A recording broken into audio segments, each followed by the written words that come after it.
마태복음 11장 말씀은 요한복음 말씀과 그리고 또 누가복음 말씀과 연결되어져서 우리가 예수님을 바라볼 때 예수님이 누구신가 할 때 가장 중요한 부분을 우리에게 가르쳐주며, 특별히 예수님이 이 세상에 오셔서 죄의 문제를 어떻게 다루시며 죄인에게 어떻게 대하시는가에 대하여 우리가 갖고 있는 생각을 고치시길 원한다는 것을 오늘 본문 말씀을 통해 우리가 꼭 알아야 됩니다. 오늘 말씀의 1절 제가 읽어보도록 하겠습니다. 1절이요. 1절 히터 좀 꺼주세요. 네. 1절입니다. 제가 읽겠습니다. 예수께서 12 제자에게 명하기를 마치시고 이에 그들의 여러 동네에서 가르치시며 전도하시려고 거기를 떠나 가시니라 되어 있습니다. 마태복음 11장 1절에 보면 10장까지 있었던 수많은 사람들이 예수를 오병이어의 기적을 통하여 쫓아오고 함께했던 일들을 우리가 봅니다. 그리고 그 사이에 사람들이 예수님께 대하여 여러 가지 오해들이 있었어요.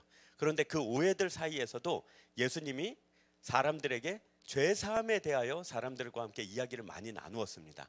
지난주에 우리가 살펴본 대로 예수님은 이 땅에 화평을 주러 오신 분이 아니라 검을 주러 오셔서 이 세상 사람들과 화평하여 함께 멍에를 지는 것이 아니라 우리에게 세상 사람들과 우리가 불화하고 세상 사람들이 우리를 오해하며 세상 사람들과 우리가 함께 일을 하지 못하는 것을 이상히 여기지 마라.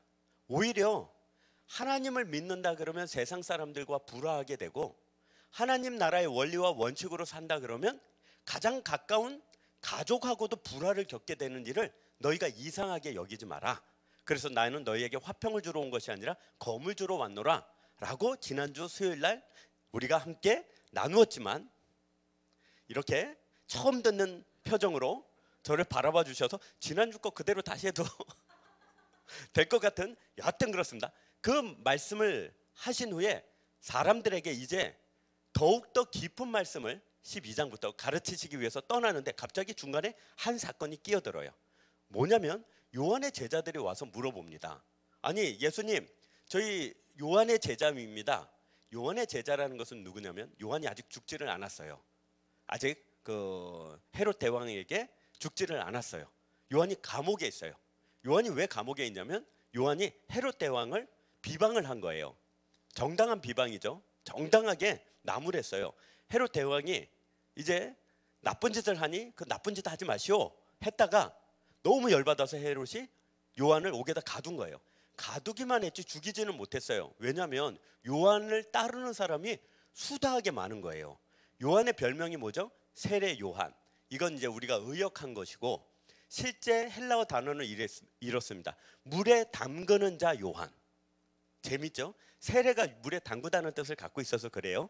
물에 담그는 자 요한이라는 별명을 가진 이 요한을 이 헤롯 대왕이 너무 두려워서 옥에 가둬놓고 있었어요.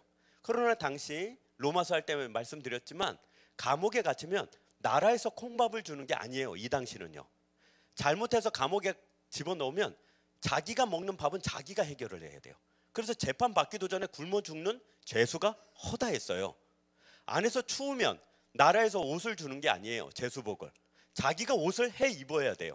그러니 밖에 있는 가족들은 누가 하나 감옥에 들어가면 난리가 나는 거예요. 밥해다 먹여야 되고 옷 갖다 줘야 되고 병들면 약해다 줘야 되고 그래요. 이 세례 요한이 감옥에 있자 제자들이 가서 늘 공개를 하는 거예요. 먹을 것도 주고 옷도 주고요. 그런데 세례 요한이 계속 물어보는 게 있습니다. 세례 요한은 어떤 사람입니까? 예수님 앞에서 예수님의 길을 예비하는 사람이에요. 예수님이 올 것을 알고 예수님보다 6개월 빨리 세상에 나와서 회개하라 천국이 가까웠느니라. 내 뒤에 오시는 이가 있는데 나는 그의 신들매, 즉 신발끈 하나 묶지 못하는, 풀지 못하는 그런 연약한 자에 불과하다. 곧 그가 오시면 하나님이 하시고자 하는 일을 그가 할 거다. 나는 누구냐? 그의 길을 예비하는 그런 준비하는 자에 불과하다 했던 사람이 바로 요한이에요. 이 사람이 이제 예수님이 자기에게 세례를 받으시잖아요. 마태복음 4장에 세례를 받을 때 물어봐요. 내가 당신에게 세례를 받아야 되는데 왜 당신이 나에게 세례를 받습니까? 그때 예수님이 하신 말씀이 내가 너에게 명하는 대로 해라. 이제 때가 왔다입니다. 요한은 그걸 정확하게 알아들었어요. 나는 이제 저물어야 되고 그는 흥하여야 되리라 해서 제자들에게 뭐라고 얘기합니까? 다 나를 떠나라.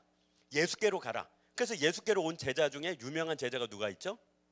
야고보와 요한은 원래 세례 요한의 제자였다가 예수님께 와서 예수님의 제자가 된 사람들이에요. 세례 요한이 나를 떠나서 이제 예수께로 가라 해서 예수께 온 사람들이라고요. 그렇게 제자들을 떠나보내고, 그럼에도 불구하고 떠나지 않는 제자들은 세례 요한이 감옥에 갇히자 그를 공개했다고요. 세례 요한이 감옥에 갇혀서 무슨 생각을 했을까요? 마음이 이랬겠죠. 아이고, 이제 우리 예수님이 오셨으니까, 하나님이 보내신 그리스도가 오셨으니까 이제 하나님이 하실 일들을 하시겠구나. 그러니 제자들이 오면 물어보는 거예요. 오늘 예수님이 어디 가셨어? 예, 가버나움에 가셨습니다. 가버나움에서 뭐 하셨어? 가버나움에 갔더니 이런 일도 하고 저런 일도 하셨답니다. 이상한 거예요, 요한이. 그래? 그럴 리가 없는데? 이번에는 어디 가셨대? 저 여리고에 가셨습니다. 여리고에 왜? 그 동네는 원래 우리는 안 가는데? 여리고에 가서 뭐 하셨어? 거기 갔는데 삭개오라는 사람의 집에 가서 밥을 먹더이다. 삭개오가 누구야? 여리고 성에 사는 세리예요. 세리? 세금 징수하는 사람? 죄인? 우리는 상종도 안 하고 말도 안 거는 사람하고 예수님이 밥을 먹었다고? 밥만 먹은 게 아니고 그 집에 가서 하루 자던데요. 죄인의 집에 들어갔다고? 그건 유대인의 결례에 어긋나는 일 아니야. 또 물어보죠. 오늘은 예수님이 뭐 하셨어? 오늘은요, 예수님이 우물가에 가셨어요. 왜? 거기서 사마리아 여인과 얘기를 하던데요. 그럼 말도 안 되는 소리 하지 마라. 그는 하나님이 보내신 사람이야. 그가 누군 줄 아느냐? 라고 말하는 그가 누구냐 하면 구약에 예언된 자예요. 구약에 예언된 자가 오면 뭘 하냐? 신명기 18장에 이렇게 되어 있습니다. 신명기 18장으로 가보겠습니다. 구약 성경 신명기 18장에 가시면,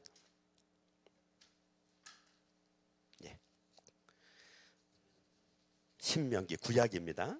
예. 요즘 성경책은 신약으로 갔는지 모르겠는데 일단 제가 가진 성경은 구약입니다. 구약 신명기 18장에 가시면 그가 와서 하는 일에 대해 이렇게 얘기합니다. 15절이요. 예.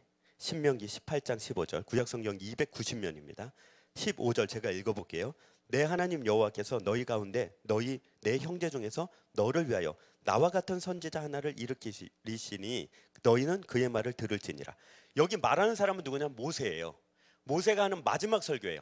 모세가 이제 죽기를 앞두고 마지막 설교를 하는데, 야, 걱정하지 마라. 내가 죽는다고 걱정하지 마라. 여호수아가 있지 않느냐가 아니라 곧 하나님께서 나와 같은 선지자 하나를 이 땅에 보낼 것이다. 그러니까 어떤 일을 하는지 볼래? 16절이요.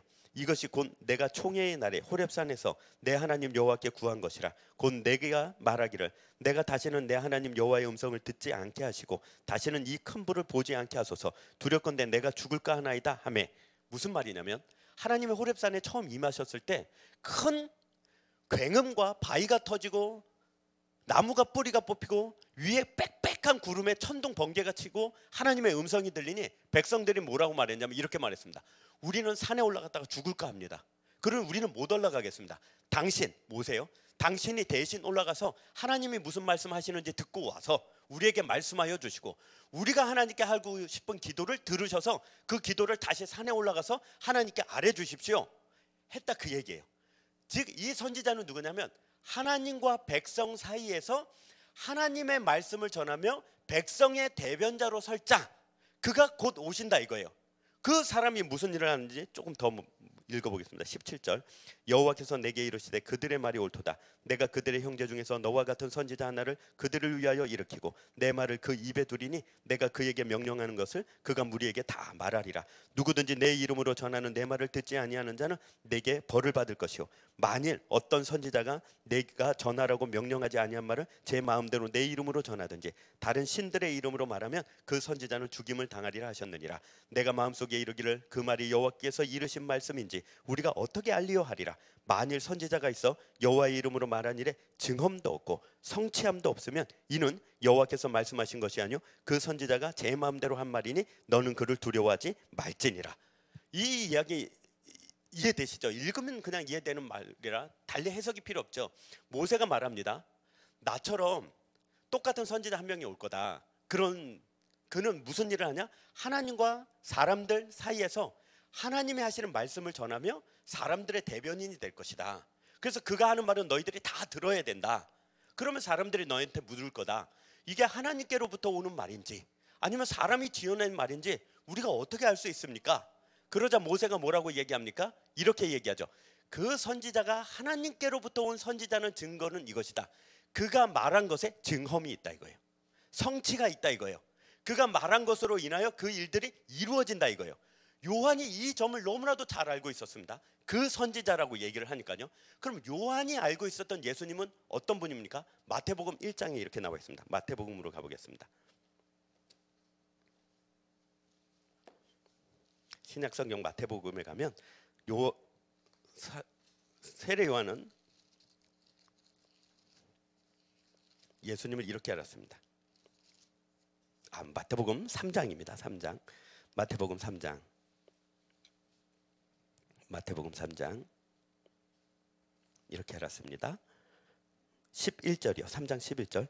나는 너희로 회개하기 위하여 물로 세례를 베풀거니와 내 뒤에 오시는 이는 나보다 능력이 많으시니 나는 그의 신을 들기도 감당하지 못하겠노라. 그는 성령과 불로 너희에게 세례를 베푸실 것이요 손에 키를 들고 자기의 타작마당을 정하게 하사 알곡은 모아 곳간에 들이고 쭉정이는 꺼지지 않는 불에 태우시리라입니다.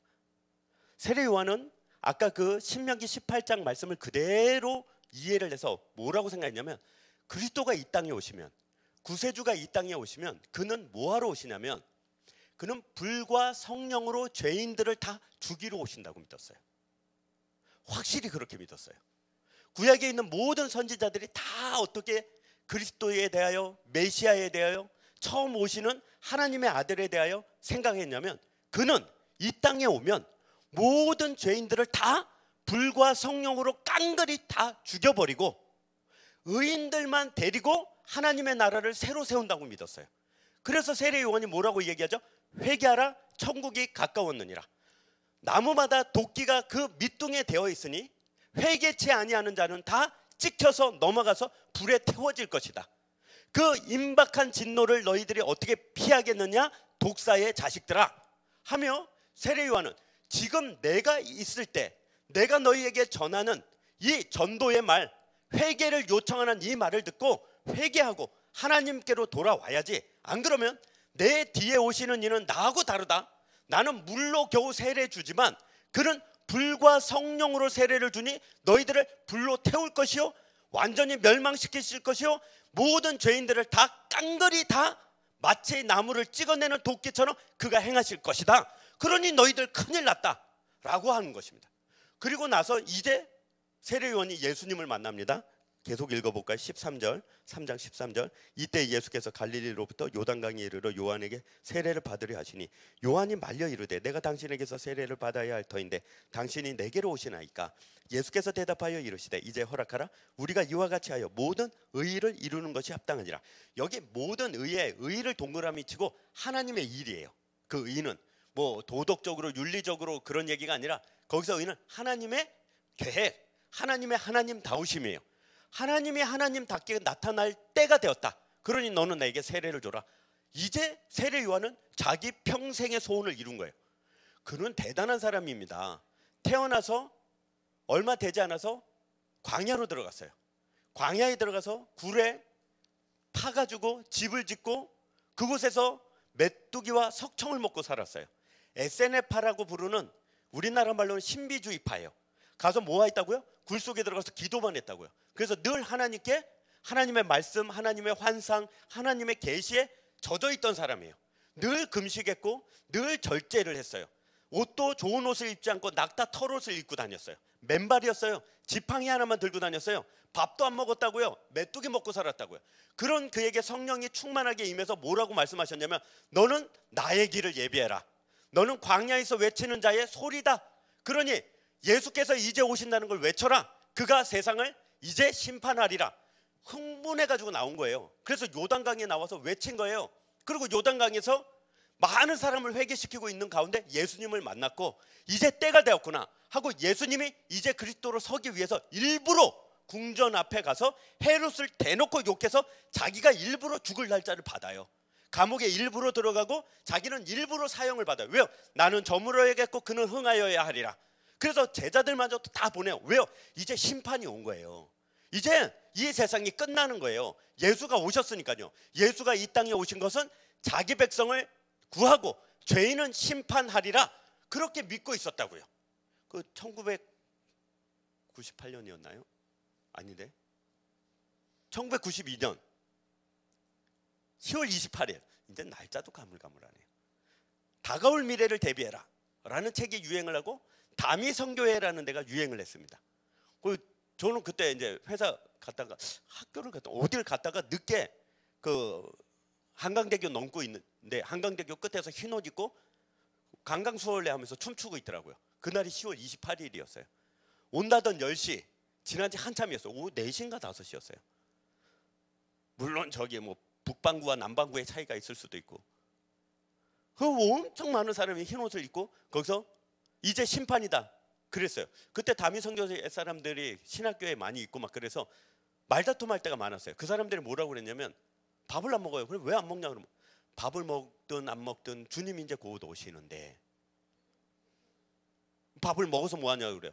그거 아유 사줄게 그러고 가면 밥을 돈가스 같은 거 이런 거 있잖아요. 신학생 때 돈가스 시키는 사람은 정말 눈을 찔러버려야 됩니다. 돈이 없어요. 사준다는데 주님 곧 오신다고 해놓고 이 자식이 자기는 밥을 먹든 안 먹든 뭐 안 먹든 주님 오신다더니 뭐 시켜준다니까 왜 돈가스야? 지 돈으로 라면 사 먹더니 하여튼 그래 그러고 있었어요. 세례 요한이 그랬던 거예요. 세례 요한이 이제 주님이 곧 오셔요. 끝나고 진짜 예수님이 오셨어요. 이제 심판은 끝장이야. 이제 다 됐어. 이제 자기는 마지막 순교의 피를 흘리고 예수 그리스도의 길을 예비하는 순교의 첫 제물이 되기 위해서 일부러 들어갔어요. 분명히 이 성격에. 그러고 있는데 제자들이 와서 하는 소리가 자꾸 이상한 거예요. 어디 갔었어? 아니 사마리아에 거기는 가면 안 되는 데잖아. 어디 갔었어? 아이고 세리의 집이에요. 거기는 가면 안 되는 거예요. 그러니 너무 이상해서 참다 도저히 못 참겠다 싶어서 어떻게 했다고? 자기 제자를 보낸 거예요. 물어보러. 오늘 본문입니다. 마태복음 11장이요. 거기 2절에 뭐라고 돼 있죠? 2절 3절 함께 읽겠습니다. 시작.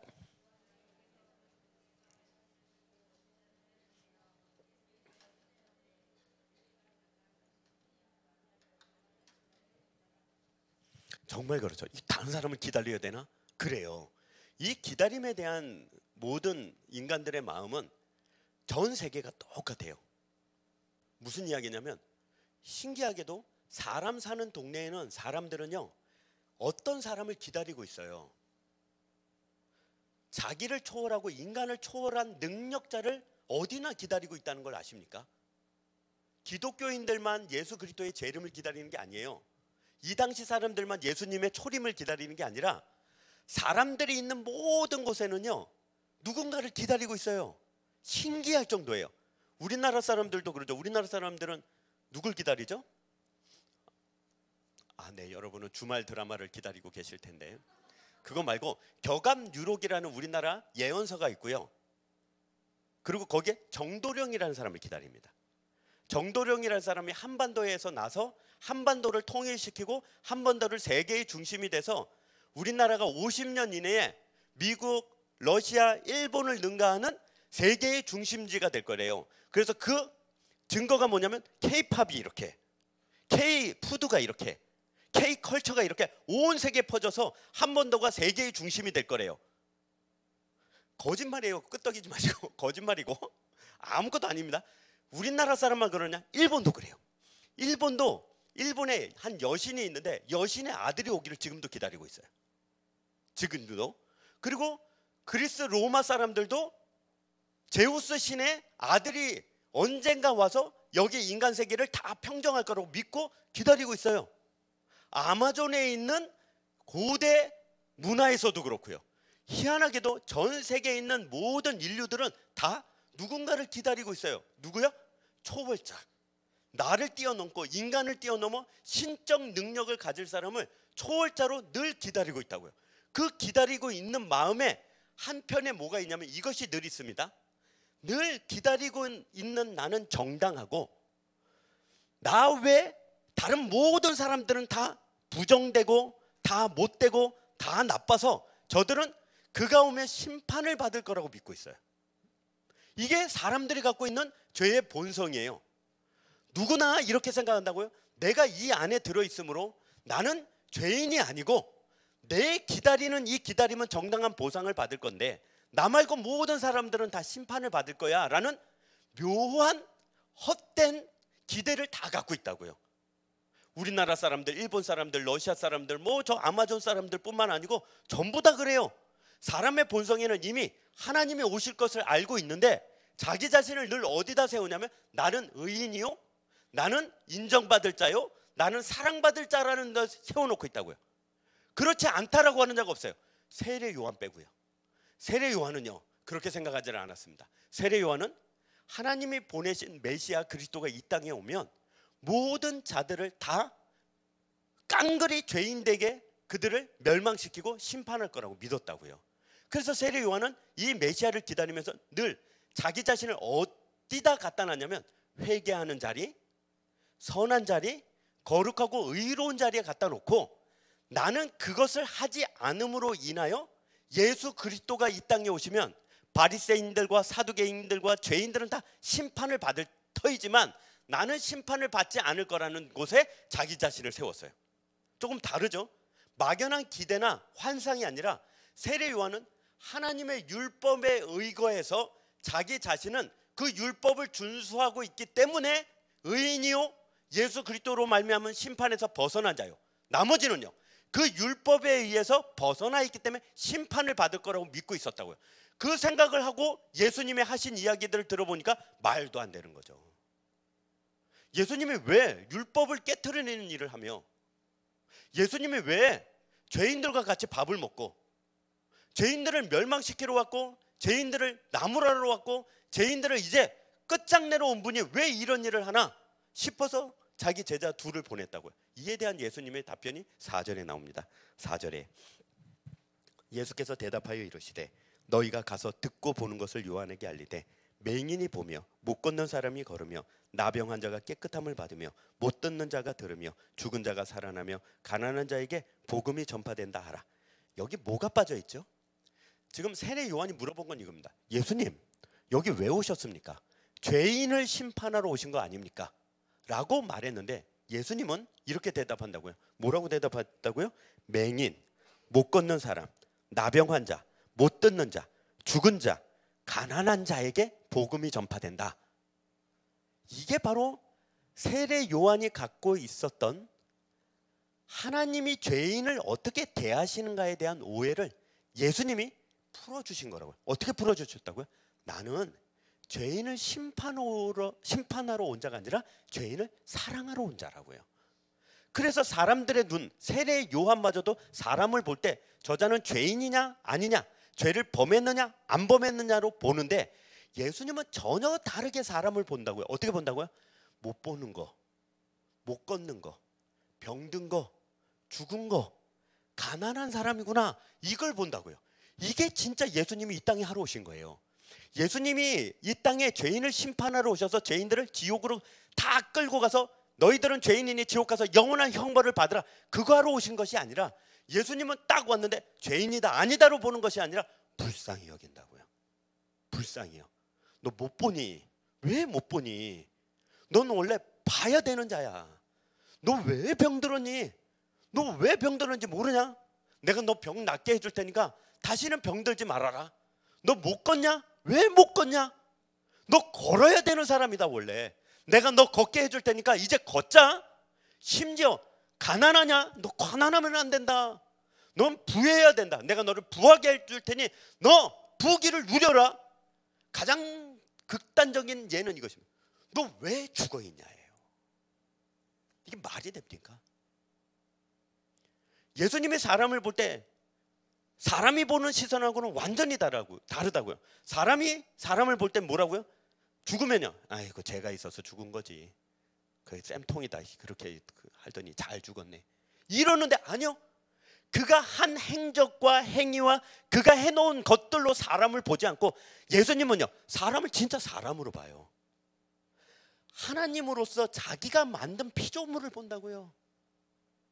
정성 들이고 애쓰고 사랑해서 잘 만들어놨는데 이게 나가서 깨져가지고 온 거예요. 왜 깨졌냐? 너 깨진 김에 더 깨지자가 아니라 너 왜 깨졌니? 내가 싸매줄게, 내가 붙여줄게, 내가 기름 발라줄게. 내가 반창고 바르고 내가 쓰다머주고 약 줄게. 제발 너는 깨지면 안 되는 자야. 부서지면 안 되는 자야. 가난하면 안 되는 자야. 죽으면 안 되는 자라고요. 근데 예수님이 이 땅에 와보니 예수님이 만드신 피조물인 사람들이 가난해요. 못 걸어요. 병들었어요. 못 봐요. 심지어 죽어 있어요. 그러니 이 창조주의 심정은 어떻겠습니까? 주인의 심정은 어떻겠냐고요? 이 나쁜 것들, 이 죄인들 깡그리 지옥에 쳐넣을 거다. 아닙니다. 그게 불쌍한 거예요. 정말 안 된 거예요. 내가 잘 만들어 놓고 내가 정말 잘 살도록 해놓고 내가 그 능력과 지혜와 명철로 잘 만들어냈는데 지가 나가서 깨지고 지가 나가서 부서진 거예요. 그러니 안타깝고 정말 아픈 거예요. 그러니까 내가 이걸 싸매는 거예요. 요한은 물어본다고요. 죄인 아닙니까? 죄인은 죽어야 되는 거 아닙니까? 죄인은 맞아야 되는 거 아닙니까? 그거예요. 어릴 때 제가 사고를 친 적이 있습니다. 아버지 물건에 손을 댔어요. 이렇게 집에 선반이 있었는데 그 선반에 별별 걸 다 올려놨어요. 근데 아버지가 거기다 맛있는 걸 올려놓고 안 내려다 줘요. 호박엿 뒤에 있거든요. 그 호박엿을 그 단지에다 넣어놓고 그래서 그걸 먹으려고 걸상을 놓고 단지 위에 이렇게 까치발 해가지고 하다가 단지를 이제 잡아당기는 바람에 그게 완전히 다 깨진 거예요. 얼마나 놀랐는지. 첫 번째 드는 생각 어떻게 해야 돼요? 죄송합니다. 그 당시 말로 쓰겠습니다. 톡 낀다. 톡 껴야죠. 여기 있다가는 맞아 죽으니까 나갔어요. 톡 껴가지고 도망가가지고 나가가지고 집에 못 들어가고. 왜냐면 저희 아버지는요 그냥 때리는 게 아니라 죽으라고 때려요. 사람 죽겠구나 싶을 정도로 때려요. 그것도 한 대, 두 대밖에 안 되는데 한 대로 사람 죽일 수 있는 거 있잖아요.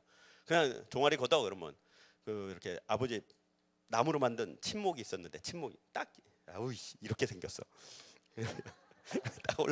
딱 올라가 이렇게 딱 올라가가지고 종아리 걷어요. 그러면 물풀의 나무 그 회초리가 있어요. 물풀의 나무 아세요? 이게 낭낭해가지고 휘청휘청해 절대 안 부러져요.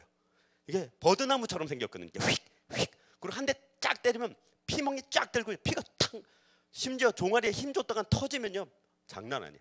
몇 대 맞을래? 무조건 한 대죠. 뭐 두 대 맞겠어요? 몇 대 맞을래? 한 대입니다. 한 대를 그냥 죽어라 때려요.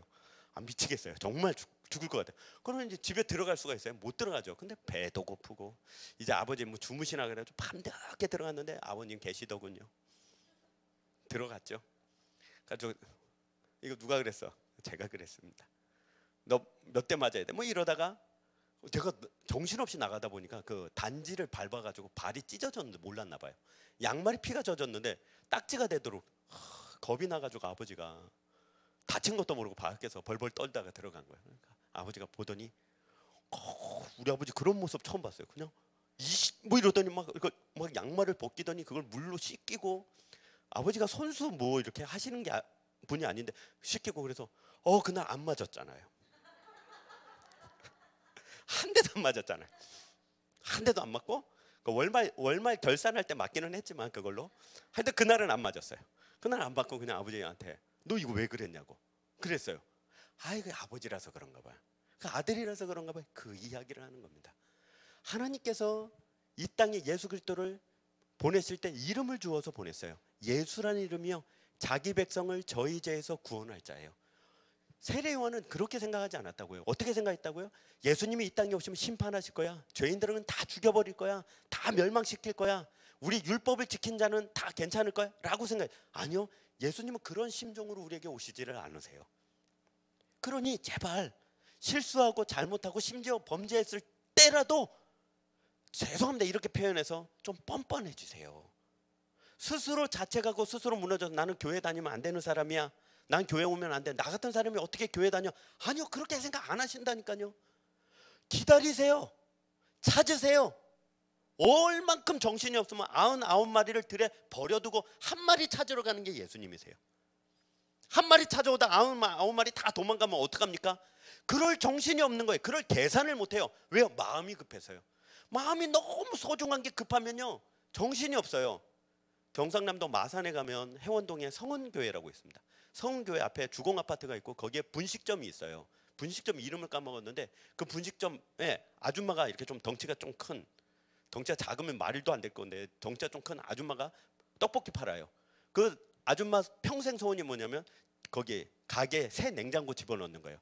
우리가 가가지고 몇 번 들었거든요. 새 냉장고를 산 거예요. 얼마나 좋았겠어. 그 당시 그 저기 백색가전 럭키금성, 지금의 LG 금성 냉장고를 산 거예요. 금성 냉장고 문 두 짝짜리, 여러분 문 두 짝짜리 중에 위에 아래 이렇게 하여튼 있습니다. 그거 되게 비싼 거 있어요. 이렇게 왕관 표시 돼가지고 그걸 산 거예요. 업소용을. 업소용 이따만 하잖아요. 불이 났어요. 산지 며칠 안 됐는데 그 아줌마가 혼자 들고 나왔어요. 진짜요? 그거 4명이 옮겼대요. 들어올 때 남자 4명. 여자가 원래 힘이 센지 아줌마 불나니까 아줌마 그걸 자기가 들고 나왔대요. 그래서 그 냉장고를 건졌어요. 얼마나 좋았으면, 얼마나 소중했으면 그랬겠어요. 정신이 없는 거예요. 99마리하고 1이잖아요. 양 한 마리 찾으러 갈 때 9마리 머리에 계산이 되면요 급한 게 아니에요. 한 마리 찾으러 가다 99마리 잊어버리면 어떡하나. 우리가 얼마나 좋습니까. 우리가 이렇게 앉아있지만 우리는 99마리가 아니라 평생 살아보니까 늘 우리는 어디에 속해? 한 마리에 속하죠. 한 마리에. 우리는 양 99마리는 그 찬송가에 들에 버려두고 한 마리 양을 찾으러 나가신 주님, 정말 좋습니다. 99마리 양 두고 K3 하나 찾으러 가신 주님, 얼마나 좋습니까? 그 심정과 그 마음으로 예수님이 지금 세례 요한에게 다독거리는 거예요. 얘야 고생했다, 수고했다 요한아. 근데 네가 나를 오해했다.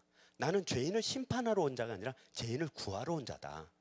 너는 사람들을 볼 때 죄인이냐 아니냐로 보냐? 나는 그렇지 않고 그 못 보는 게 안타깝고 못 걷는 게 안타깝고 가난한 게 안타깝고 못 먹는 게 안타깝고 죽은 건 말도 안 된다.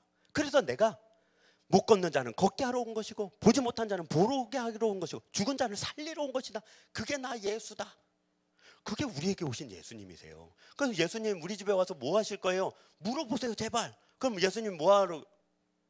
여인아 물 한 잔다고 왜 물어보시냐고 좀 물어보세요. 너희 집에 못 걷는 자가 있고 못 듣는 자가 있고 가난한 것이 있고 병든 것이 있고 심지어 죽은 자가 있어서 내가 너희 집에 왔노라. 내가 문을 두들리노니 문을 열면 내가 들어가 너와 함께 먹고 너와 함께 자고 너와 함께 살리라. 아멘. 주 예수의 옷이 없어서 하는 자가 복이 있는 것입니다. 그래서 뭐라고 돼 있습니까? 14절에 14절 이렇게 돼 있죠. 11장 14절까지는 안 가고요. 잠깐만요. 예, 6절에 누구든지 나로 말미암아 실족하지 아니하는 자는 복이 있도다 하시니라요. 그러니 우리를 보십시오. 우리는 얼마나 복입니까? 기대와 소망을 가지고 교회 왔을 때 자기 계산에 빠져 있는 사람들은 곧 갑니다. 작년 한 해, 벌써 작년이죠 이제. 작년 한 해 이렇게 오늘 아침에 와서 교족부를 쭉 정리를 했어요. 이름들을 쭉 보고 이제 전도사님께 이거 웹교족에다가 넣어주세요 이러고 점심 때 이제 주면서 혼자서 이렇게 쭉 보니까 참 많은 분들이 우리 교회 왔다가 또 많이 가셨어요. 또 많은 분이 오셔서 정착하시고 심지어 몇몇 분은 뭐 한 우리 교회 한 30년 다닌 분들처럼 이렇게 다니고 계시고 또 몇몇 분들은 원래 다니셨다가 돌아오셔서 또 다니고 계시는 분들 이름들을 보면서 그 중에 한 이름이 여기에 이렇게 확 이렇게 너무 쓰린 거예요. 한 이름이 주의 길을 가자고 그렇게 부탁했는데 지길만 간 분이 있어요. 그분 성함은 지길만이에요. 실제 이름이 지길만이라고요. 그래서 그분한테 이제 지길만 가지 마시고 주의 길 갑시다라고 제가 농담처럼 몇 번 얘기를 했거든요. 근데 지길만으로 가셔서 아직 안 돌아오고 계세요. 어디 가셨지? 가서 어머니 유산 타가지고 와서 교회 청소도 하고 교회에서 밥도 하고 자기가 절에서 27년을 살았으니까 교회에서 나머지 인생을 살고 싶다고 장발장인 줄. 그런데 안 와요. 지길로 가서 왜 주의 길을. 그래서 이름도 고쳤으면 싶었어요. 그때 지길만 그래서 주길만. 근데 그 발음이 안 좋은 거예요. 이런 주길만 안 좋잖아요. 그게 교족부 정리하다가 그 이름이 딱 선명하게 들어요. 여기 너무 쓰린 거예요. 그래서 새 기도 제목에 하나 더 넣으려고요. 지길만이 주의 길로 돌아오게 하여 주소서. 지길만 가지 못하고 지길만 가면 어떻게 해요? 그래서 어디 가서 뭐 하는지를 모르겠어요. 지금 도대체 연락이 안 돼요. 이게 걸리더라고요. 이 교회에 온다는 것이, 예수를 믿는다는 것이 얼마나 실족한 게 많은지 몰라요. 말도 안 되는 길로 실족해요. 목사님이 나한테 인사 안 해서 나 교회 못 다니겠다고 가요. 그래서 제가 저를 보세요. 교회에서 주일날 죽어라 인사하잖아요. 죽어라. 계속 인사하고, 뭐, 목사님 왜 자꾸 인사하냐? 몰라요. 계속 인사해야 돼요. 제가 배운 게 있다고 그랬잖아요. 교회 들어오면 강아지한테도 인사를 하라고요. 혹시 몰라요. 강아지가 삐져서 나갈지. 그걸 계속 인사를 해야 되는 거예요. 계속 인사를. 정착하는 게 힘들어요. 주님이 와서 주님이 하시는 일을 보고 내 계산에, 내 기대에, 내 소망에 맞지 않아서 떠나간 사람이 얼마나 많아요. 그래서 뭐라고요? 나로 인하여 실족하지 않는 자가 복이 있도다예요. 왜요? 예수님은 맹인 보고, 전원 자 보고, 병든 자 보고, 가난한 자 보고, 죽은 자를 보는데, 우리는 다른 눈으로 봐가지고, 주님 이건 틀린 일, 이거는 옳은 일이 아니지 않습니까? 라고 할 때, 주님 이거는 아닌 것 같은데요 할 때, 그걸로 실족하지 말라고. 그렇게 주장할 수 있고 그렇게 말할 수 있죠. 그러나 교회는 붙어 있어야 돼요. 주님께는 붙어 있어야 돼요. 그래야 뭐가 나와요. 그래야 뭘 받을 수가 있어요.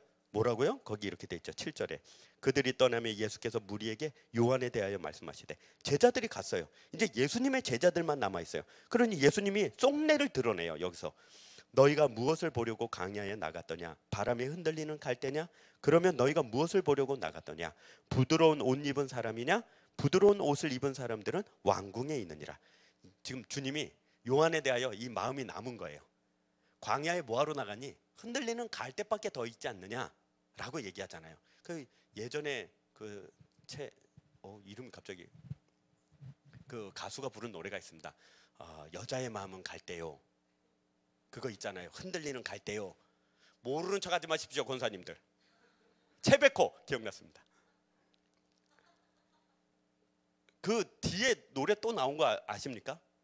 그 여자의 마음은 흔들리는 갈대요. 그리고 정확한 기억 안 나는데, 남자는 그 위에 앉은 잠자리라. 인생의 깊이를 더한 이 뽕짝의 가사를 모르시다니. 여자가 흔들린다고 남자들한테 두려워하지 말래요. 날아가면 된대요. 잠자리처럼. 왜? 지금 여기 이 본문이 이것입니다. 그 이야기를 하는 거예요. 마음이 흔들리는 것처럼, 즉 갈대가 흔들리는 것처럼 마음이 흔들리는 자들, 그 흔들리는 마음을 어디 주안점을 두고 어디에 포인트를 두기 때문에 흔들리느냐? 또 읽어볼까요? 거기 이렇게 돼 있죠. 9절에 그러면 너희가 어찌하여 나갔더냐? 선지자를 보기 위함이더냐? 옳도다예요. 즉 광야에는 흔들리는 갈대를 보러 나가는 것이 아니라, 광야에는 무엇을 보러 나간다고요? 선지자를 보러 나간다고요. 광야에 나가서 볼 수 있는 선지자는 무엇입니까? 아까 신명기 18장에서 읽은 바로 그 선지자입니다. 그 선지자가 신명기 19장에 가면 뭐라고 설명되어 있습니까? 너희들이 광야에서 모세를 선지자로 섬긴 것처럼, 즉 나를이라고 말하는 모세를 선지자로 섬긴 것처럼 하나님이 보낸 사람이 광야에서 너희를 부르리라 해요. 참 멋지지 않습니까? 왕궁에서 부르지 않고요, 화려하고 발전하고 편리한 도시에서 부르지 않고요, 그 선지자 하나님의 사람이 어디서 부른다고요? 광야에서 부른다고요. 광야에서 왜 부릅니까? 광야가 어떤 땅이어서요? 불기둥과 구름기둥, 만나와 메추라기, 즉 하나님만을 바라볼 수 없는 땅에서 사람들을 부르고 있는 것입니다. 그래서 읽어보면 10절에 기록된 바 보라 내가 내 사자를 내 앞에 보내노니 그가 내 길을 내 앞에 준비하리라 하신 것이 이 사람에 대한 말씀이니라. 즉 요한이요, 내가 진실로 너희에게 말하노니 여자가 낳은 자 중에 세례 요한보다 큰 이가 일어남이 없도다. 그러나 천국에서는 극히 작은 자라도 그보다 크니라. 왜요? 세례 요한은 구약에 속한 사람이어서 구약에서 가장 큰 비밀을 알았어요. 예수님이 어떤 분이라는 거, 예수님이 이 세상에 죄를 감당하러 오신 분이라는 걸 알았어요. 어떤 죄예요? 보라 세상 죄를 지고 가는 하나님의 어린 양이로다 고백함으로 모든 사람들이 정치적 메시아를 기다릴 때 세례 요한만이 죄를 해결하러 오시는 예수님을 기다렸다고. 그런데 그 죄를 해결하는 방법에 있어서 세례 요한은 예수님이 모든 죄인들을 죽일 줄 알았다고요. 그러나 예수님은 이 땅에 오셔서 아니 나는 죄인을 구원하러 왔다라고 선언하시고 실제로도 그렇게 하셨다고요. 지금 그 얘기입니다. 그래서 세례 요한은 구약에서는 여자가 난 자 중에 가장 큰 자이지만 예수님의 은혜의 시대가 시작할 때부터는 가장 작은 자예요. 왜요? 우리도 포함해서 우리보다 세례 요한은 더 작은 자입니다. 왜요? 우리보다 하나님을 몰라서 그래요. 우리보다 하나님의 은혜를 덜 입어서 그래요. 그런 하나님의 큰 사역을 감당했지만 예수 그리스도에 대한 지식과 예수 그리스도의 교제는 우리보다 훨씬 못해요. 그래서 여자가 난 자 중, 즉 구약에 속한 자 중에는 가장 큰 자이지만 이제 신약, 즉 새로운 예수 그리스도로 말미암아 시작된 시대 이후에는요 가장 작은 자예요. 우리보다 못해요. 그가 드린 예배는 우리의 예배보다 훨씬 못합니다. 그거 뭐 했습니까? 회개하라 천국이 가까웠느니라 하고 물에 빠뜨리기만 했지. 우리는요 물에서 빠져나와서 그 은혜와 능력을 구하고 그 은혜로 살아가고 있다고. 그걸 성경에서 이렇게 표현합니다. 조금 어렵지만 12절 세례 요한의 때부터 지금까지 천국은 침노를 당하노니 침노하는 자는 빼앗느니라. 이게 좀 어려운데 다음 주에 그 뒷구절을 보겠습니다. 이게 좀 어려운데 이렇습니다. 이게 조금 번역상 문제가 있어서 천국은 이후로 침노하는 자일 것이다. 그래서 이게 오해를 해서 천국은 침노하는 자야. 그러니 하나님께 기도해서 천국 다 가져야 돼. 가 아니고 여기는 이제 헬라어 중에 헬라어는 죄송합니다. 이 표현이 이럴 수밖에 없어서 설명이 능동태가 있고 수동태가 있어요. 우리말에는 능동태와 수동태가 있어요. 내가 가져오면 능동이죠. 내가 가면 뺏김을 당하면 수동이에요. 그런데 헬라어는 중간태라는 게 있어요. 수동태와 능동태의 중간이어서 뺏어도 되고 뺏겨도 된다고 해석해도 아무런 상관이 없어요. 그럼 어떻게 해석하죠? 윗구절과 뒷구절을 가로 읽어서 문맥으로 해석을 하는 거예요. 이 문맥으로 해석하면 이것입니다. 이후로 천국은 침노하는 자의 것이 아니라 이후로 천국은 모든 자들에게 침노하노니, 즉 천국이 우리에게 들어온다고요. 천국이 우리를 찾아온다고요. 우리가 돌아다니면서 천국을 찾고 우리가 돌아다니면서 천국 가는 방법과 수단을 찾는 것이 아니라 어느 날 호련히 갑자기 천국이 우리를 찾아온다고요. 예수님의 어느 날 호련히 우리를 찾아왔잖아요. 교회를 10년 다니고 20년 다니고 30년 다니고가 중요한 게 아니라 어느 날 호련히 주님이 찾아오셔야 돼요. 물어보십시오. 나 자신은 하나님을 만났는가? 하나님을 만나야 됩니다. 교회를 오래 다니는 게 중요한 게 아니에요. 내가 무슨 일을 했고 무슨 어떤 업적을 그런 건 중요한 게 아니에요. 내가 하나님을 진짜 만났는가예요. 세상 사람들은 하나님이 다 없다고 말해도 나는 그 말 못하고 나는 하나님이 있어. 내 모양, 내 형편, 내 환경, 나 사는 건 요 모양 요 꼴하지만 그렇다고 해서 하나님이 없는 거 아니야. 하나님은 실수하지 않으셔. 내가 실수해서 혹여 내가 이렇게 살 수는 있지만 하나님은 전능하시고 하나님은 살아계시고 하나님은 나를 사랑하시며 하나님은 모든 것을 이루시는 분으로 지금도 계시고 영원히 계시는 분이야 라고 말할 수 있냐고요. 그 경험이 있으시냐고요. 그 증거가 있느냐고요. 그걸 우리가 만들어내지 않고 진짜 복과 은혜는 뭐냐? 주님이 우리에게 찾아와 주셔서 어쩌면 강제적으로 그 말을 할 수밖에 없도록 하신다고요. 그래서 우리가 하나님 앞에 나가서 불평하고 불만하고 기도할 때가 있죠. 하나님 정말 이럴 겁니까? 뭐 이럴 때가 있죠. 아우 없으셨나 봐요. 저는 좀 있었어요. 인생을 제 동년배보다 험하게 살아온지라 아유 고생하다 보면 사람이 이렇게 좀 악에 받쳐서 기도할 때가 있거든요. 씩씩거리고 교회를 찾아온 적도 있어요. 정말 씩씩거리고 와가지고 문을 탁 열고 들어와가지고 무릎도 안 꿇고 서서 강대상의 십자가를 향해서 우리 교회 십자가를 뗀 이유 중에 하나가 그건데 하도 삿대질하는 사람이 많아가지고 정말 이럴 겁니까? 이런 적도 있고요. 하나님 진짜 이럴 겁니까? 네 이런 적도 있고요. 제가 시험에 떨어져 본 적이 없거든요. 잘난 척입니다. 죄송합니다. 근데 아니 그 중요한 그 별거 아닌 시험은 다 합격해놓고 처음 친 취직 시험에 떨어졌어요. 제가 그 은행은 가지도 않아요. 신한은행. 전 신한은행 통장도 없어요. 거래도 안 해요. 그거. 신한은행. 뭐 이게 공부 안 하고 면접 잘못 본 거는 생각도 안 하고 바로 교회 갔어요. 문 팍 열고 십자가를 향해 삿대질. 나한테 왜 이러냐고. 내가 뭘 그렇게 잘못해가지고 나를 이렇게 하냐고. 그리고 가출했어요. 물론 집에서 혼자 살았으니 딸이 가출이라고 할 건 없는데 그래가지고 돈 6만 원 들고 제주도를 갔어요. 부산에서 배를 타고 13시간 걸려요. 페리오. 저녁 6시에 타면 아침 7시에 제주항에 도착을 해요. 그래 내렸어요. 나는 이제 여기서 살 거야. 그래도 곧 죽어도 좋은 데서 살고 싶어서 제주도에 갔어요. 그래가지고 거기 가지고 그 귤 농사하는 데 가서 일하고 막 바닷가 가가지고 일하고 그래가지고 한 달을 버티면서 하나님한테 대항을 했어요.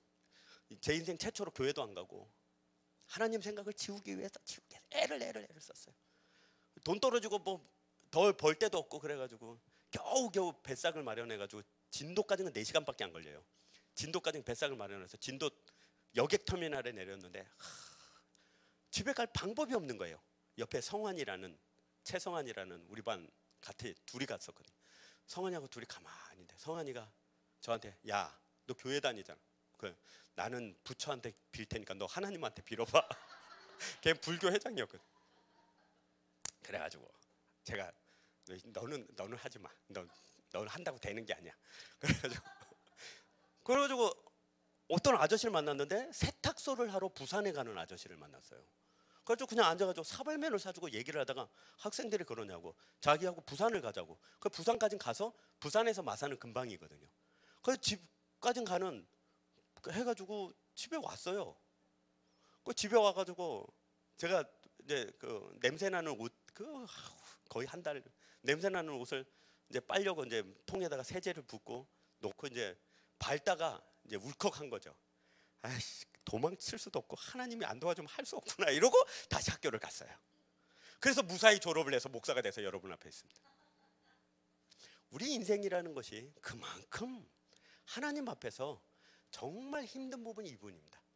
우리가 하나님을 찾고 또 찾을 때 안 보이고 들키지도 않으시고 숨어 계시던 분이 어느 날 강력한 힘으로 오셔가지고 드러내세요. 내가 너의 하나님이다. 나는 창조주다. 나는 통치자다. 너는 나 아니면 안 된다. 너는 나 아니면 못 산다. 너는 내게 부르짖어야지 세상에게 사람에게 부르짖는다고 되는 것이 아니다 라고 말씀을 하신다고요. 그때 우리는 이 말밖에 못합니다. 아이고 한숨을 푹 내쉬면서 아이고 이제 오셨네 됐다. 이제 오셨네 됐다. 그리고 가만히 계세요. 보세요. 하나님이 하십니다. 그 은혜 그 능력으로 나가시기 바랍니다. 세례 요한과 같이 살 수밖에 없지만 그 은혜와 능력이 있는 줄로 믿습니다. 찬양하며 각오하고 결단합시다.